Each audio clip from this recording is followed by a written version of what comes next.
So thank you so much for speaking with me today. How are you guys doing today? Great, Right. thank you.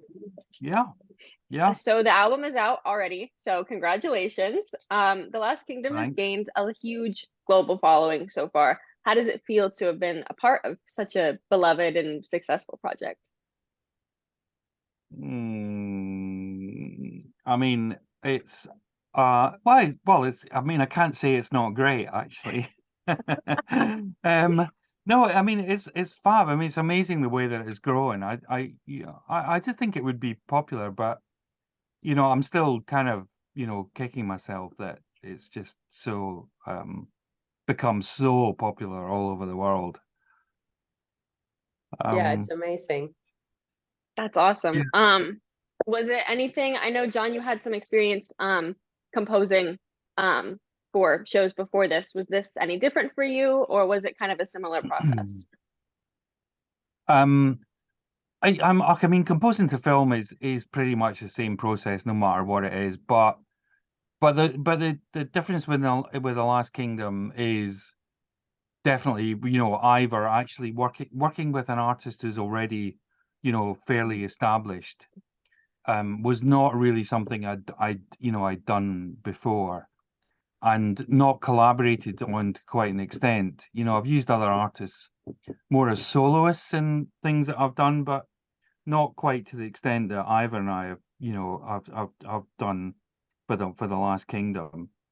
And I actually, that's kind of why, we've done the album like it is, because Ivor's already an established artist. It wasn't enough just to do a soundtrack album which takes material directly from the movie and we just bung it onto an album.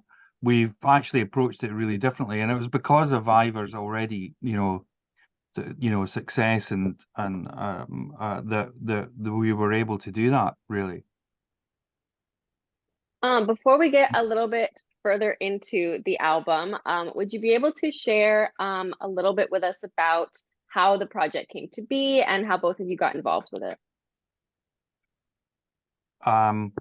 Sorry, Ivor, I suppose I Yeah, should yeah. start now. You should definitely start. Should start that one. I'll Well, I jump mean, in. I got offered the job of doing the music for the Last Kingdom, and I knew I wanted to do it electronically because I'd got very typecast over doing the music for Downton Abbey, and I love doing Downton Abbey, but it wasn't it's not the sort of music I really sort of do. I've always done quite a lot of electronic stuff, so this seemed like a good opportunity to do it.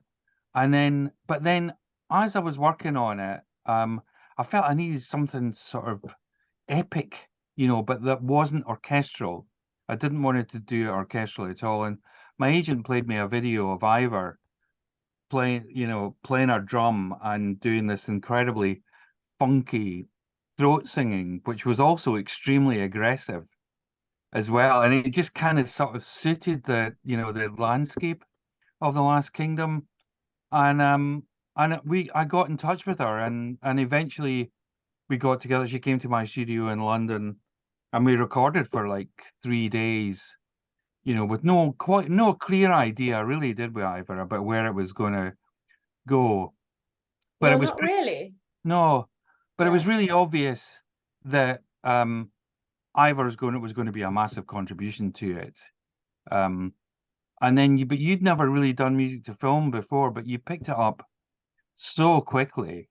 And Yeah, it was really like a really different experience for me. And I didn't know that, I was gonna be involved that much. So I just flew over to London. We had a well, very playful session, trying all sorts of things.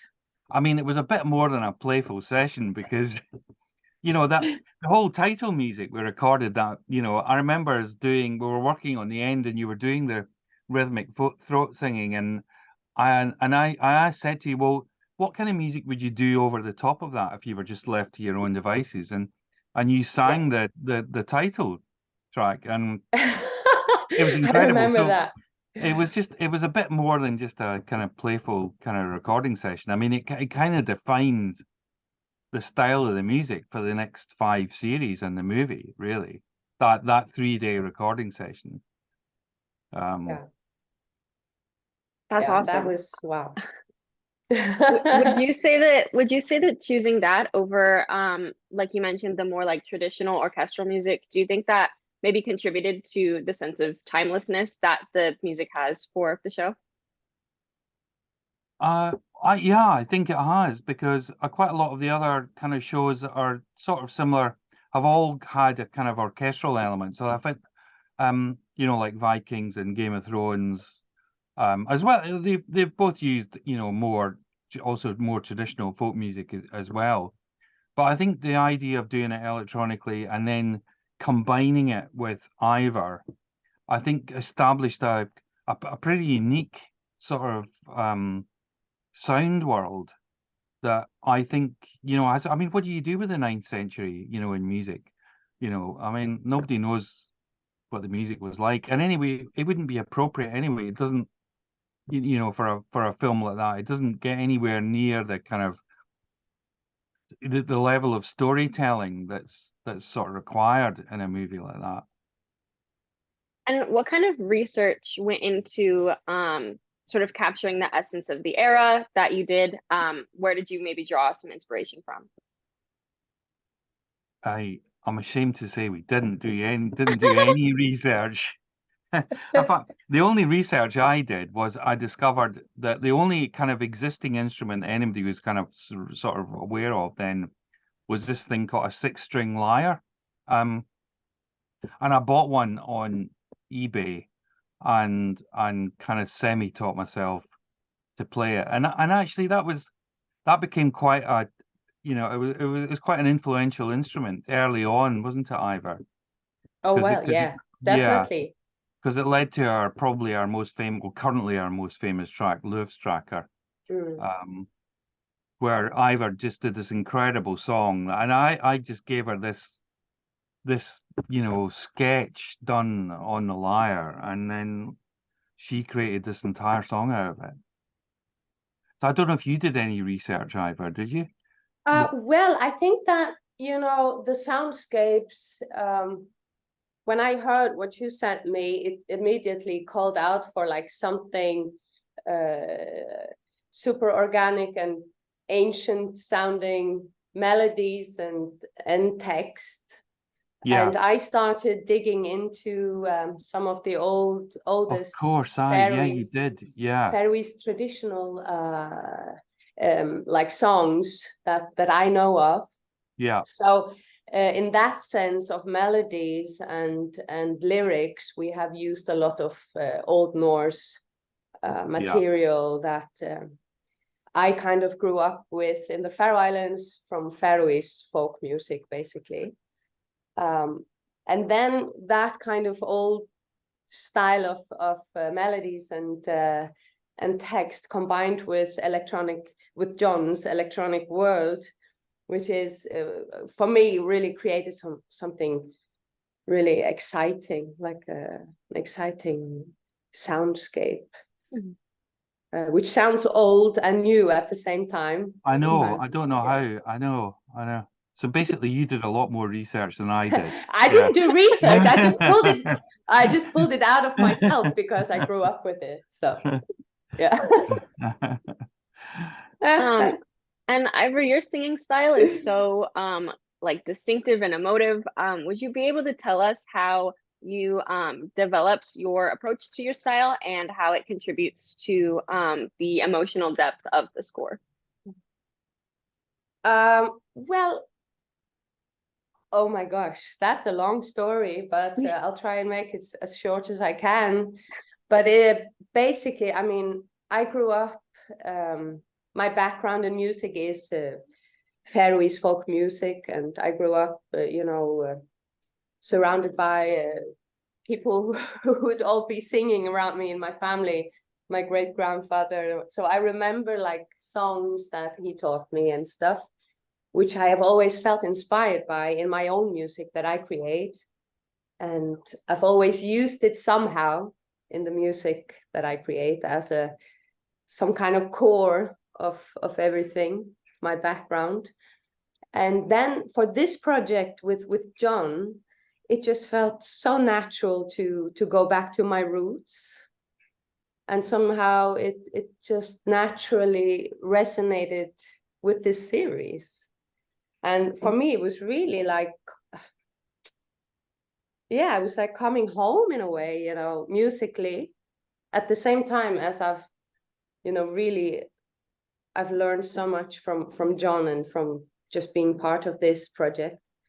And yeah, it's been such an adventure for me. I mean, you very early on, you developed this way, because one of the things about working with film music is, and voice, is that if you have a lot of dialogue and you have, you know, text in the singing as well, yeah, it exactly. can get in there. And there are times when you can use it, but there are times where you really can't use it. And Eivor got really good at singing without text, you know, and actually making it feel like it's, you know, sort of part of the music, and just like another instrument, really, rather than a song. And the sort of emotional, you know, points in the movie are really helped by that ability to have, to feel the, you know, the emotion of the voice, but for it not to get in the way, you know, of the film, is, you know, was really a crucial element to it. Yeah, I remember that. I mean, when I first came to London to when we did the first session, I had never done it before. So it was all really new to me, that, you know, working to a film and with a picture, you know, and it was like a whole new world opening up, like a new way of expressing yourself within a different frame or something. It was, and the visuals in the show are so striking and immersive. So I'm curious to see how you guys approached writing music to accompany such a visually driven series. Oh, well, yeah, I, you know, I mean, I've got a lot of experience in, you know, in film and TV, and I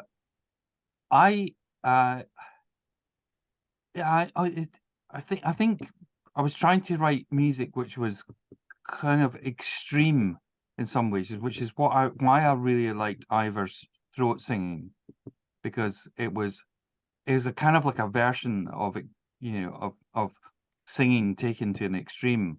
You know, as is the kind of the sort of title music, and a lot of that, a lot of the sounds that we were using as well were instruments that were taken to the, you know, I used my double bass quite a lot, but it was put through, you know, a couple of guitar amps, and it was severely distorted. So things,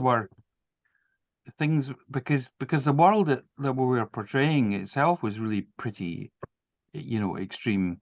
You know, people didn't live very long, and kind of, I hate to say life was cheap, but, you know, it was.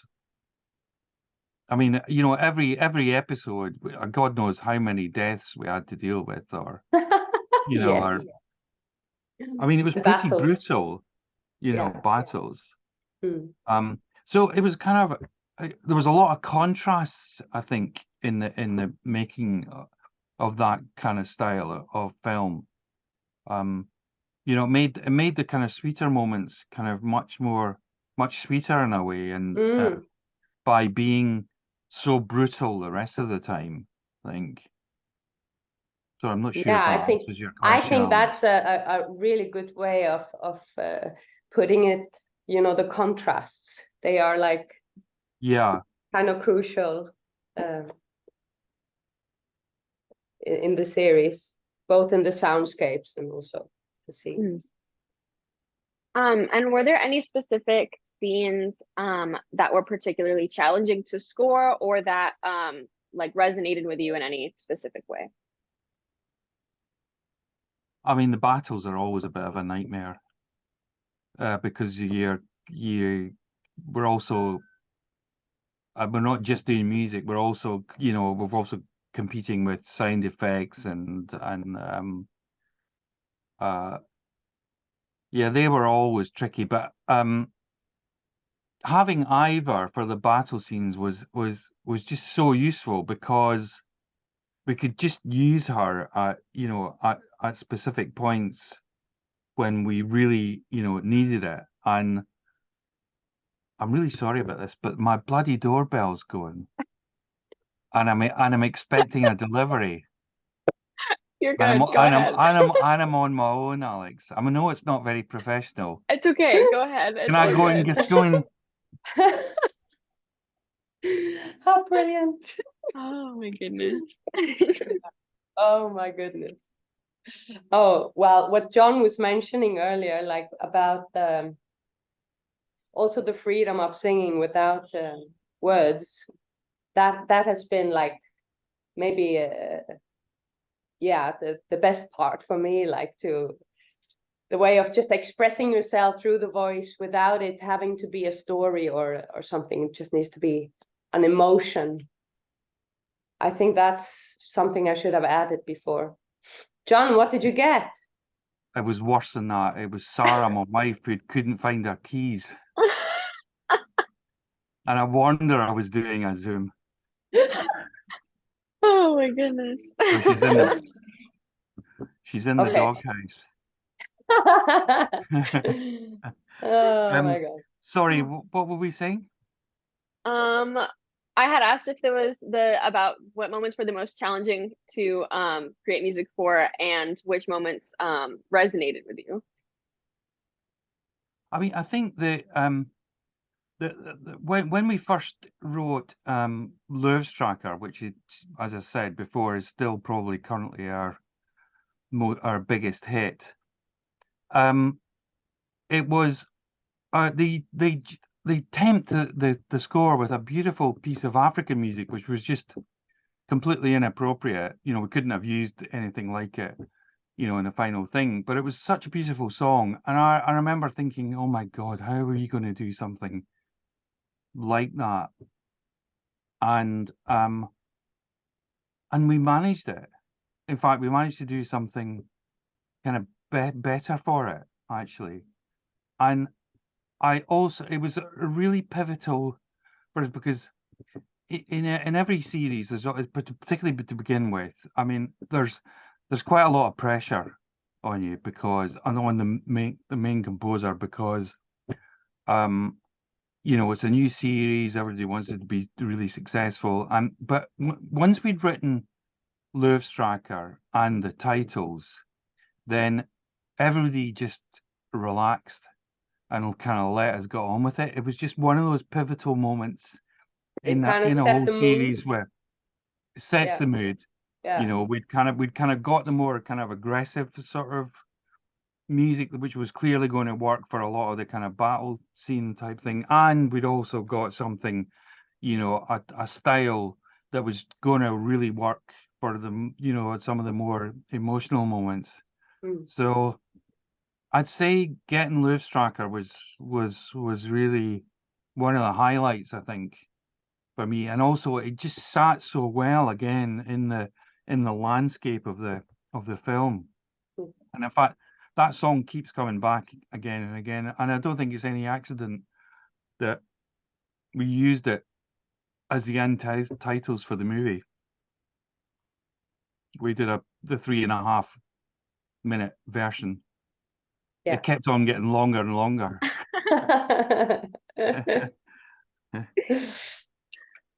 And how would you say that your approach to capturing those emotions changed and evolved throughout all of the different seasons? God, did it, Eivor? Did it change? Did we change? Did we change? Did it change? I felt like, you know, like you described before, there was a beginning where we did something, and then it kind of evolved very naturally, and it feels like the whole series has the same kind of mood, which I mean, we have been building on, and you have made like different versions of some of the earlier things that then come back in a later season with something new. Yeah. And we did bring in. Well, I brought in. I brought in an assistant to help me on season 3, because season 2, Danny. my assistant Danny, and he did have quite a few cues, helped on quite a few cues, and on the technical side of doing it, in season 3, and then Danny brought a kind of even more sort of electronic approach to it, because that's why I brought him in, actually, because he was very experienced with all that, and that kind of gave us another bit of an impetus, Yeah, I think, actually, as it well. gave, It did. yeah, a Yeah. little like a beautiful. That was a beautiful collaboration with Danny, Yeah. like bringing him. Yeah, him in. and Danny just kind of slotted in, I mean, to now that we're Danny's kind of technically no longer my assistant. He's an artist in his own right now. So, Yeah, but it seemed yeah, very but natural when he came into the project. Yeah. It seemed like the two of you were almost like an extension of each other. The way you were working on the yeah, on I the mean, scores. I'd been looking for a Danny for quite a while. There are not many And Dannys there's out not there, many you know? Dannys around, no. But I found them. Glad Yeah, you found him. yeah. And could you talk about the process of weaving together elements from the series score as well as creating new recordings for the album? Yeah, do you want me? Yes. Should I talk about it? Well, when we made the first soundtrack, me and John had these discussions about how to approach it, and we felt that there were so many songs in a way hidden in the series, because like John mentioned before, you have to make space for dialogue, and so there's not so much space for actual songs, but we felt that there were a lot of songs hidden within the series that would deserve to be like finalized and written. And when you have a soundtrack, it would be ideal to kind of turn these sequences into songs. So we decided to go with that approach in many cases, and kind of added some bits and pieces, and made it into a slightly longer structure, some of the sequences. Yeah, because a soundtrack album can it can be quite frustrating. There will always be 2 or 3 big cues that will kind of work on their own, and then there'll be probably lots of another 10 cues that are interesting music but slightly struggle, without the picture. And then because Eivor was an artist in her own right, it just seemed to make sense to sort of try and turn them, into songs, or try and expand the material. And we certainly did that on the first album. And I think we've gone a step further on the second album. I mean, there are some things we've done in the second album that we'd never be able to get away with on the show itself. Yes, exactly. Which has been quite an interesting experience, I think, going that we have pushed it quite far, in a couple of tracks. We've gone in a direction where you can see where the inspiration is from the movie, but musically we'd never have been able to do something like it. It just wouldn't have been appropriate in the show. But I think it's because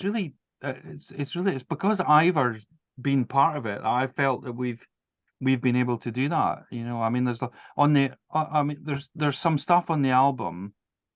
Well, I think everybody will recognize where it comes from, but there's stuff on the album that you'll never hear in the show. Yeah, so, exactly. And something alongside, sorry. No, you're good. Go ahead.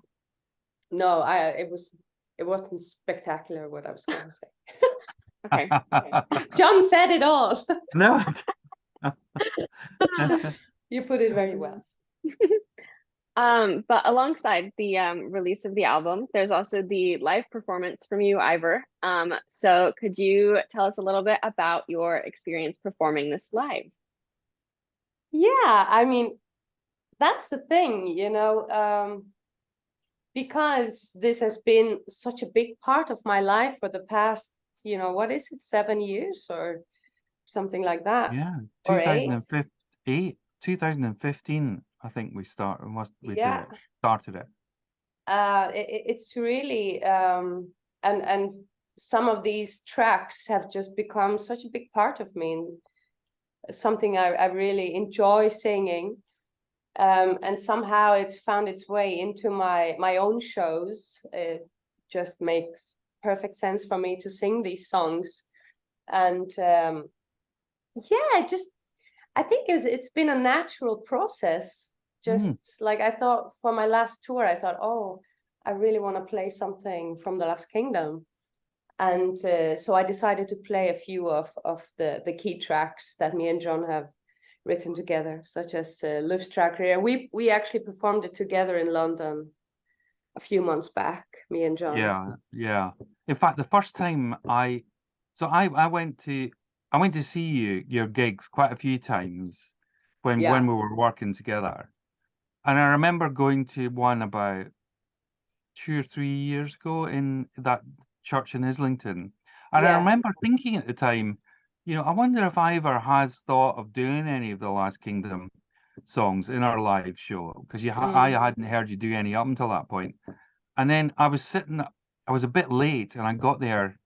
I was standing at the back, and and you started on Loose Tracker, and I didn't know you were doing it at all. No. And I remember thinking, oh God, that was fantastic. So Yeah. so I can only assume, were people asking you to do music from the Last Kingdom as in the shows, or was there? Well, I did have like a feeling that my fans and people who listen to my music, they are also very familiar with the Last Kingdom, I'm and sure they are, and have taken, some of the tracks really closely to their hearts. And I had sensed that for a while, and sometimes I would get requests on playing stuff from the Last Kingdom. So for that tour, I decided to bring in 1 or 2 tracks from the series, which I could really feel that people liked. It was a nice surprise on the tour too. Yeah. And then, there's always, to me, something magical about live performance. When you perform something that you recorded, when you perform it live, it kind of gets that extra dimension when it meets the audience, So it was just a beautiful experience to perform it in front of people. I'm sure they love to hear it. I would have loved to hear it. So it's fantastic when she does it live. It's a nice song to perform. And looking back on your collaboration, what would you say are some of the key takeaways or lessons that you learned from working together on both the series and the album? Oh my God. Oh God. I mean, I've learned so much, just on so many levels. And also technically, John has taught me some good tricks on Pro Tools and recording and time code and all kinds of stuff. I've got. I would phone you up like, my time code lecture is famous now. How do I do this? How do I sync this with the movie, and all that? But on a personal level, I've just musically, it's for me, it's been really, really inspiring, and I can sense that the music I write for my own projects today is very affected by this experience working with John. Yeah, definitely. It's just the whole creative journey of it, and being a part of it. The creation of it has really taught me things about myself as an artist, And what I forgot the question. I thought you asked if said- there were key takeaways or lessons that you had learned from working together. Yeah, I mean that was one of mine. Yeah, I think. I mean, as one thing I definitely learned, which I had a sense this would work anyway, was that I do give Eivor a little bit of direction, but not much. And I think giving somebody of Eivor's capability the freedom to be able to do what she does, I think was definitely a key element to it. You know, I think the first recording session, there was a little bit of some things that I'd written down, and there might have even been a Latin text, you know, involved. Oh yeah, I remember that. Yeah, I kind remember of, and but then very quickly realizing that actually the way that this was going to work was to let Eivor be herself, you know, as a musician, and I think that really paid dividends rather than me as a composer trying to impose. And I think if I do another collaboration with somebody else, I'll make sure I do something like that as well. Mind you, they're not all as good as Eivor, so it might not be so successful.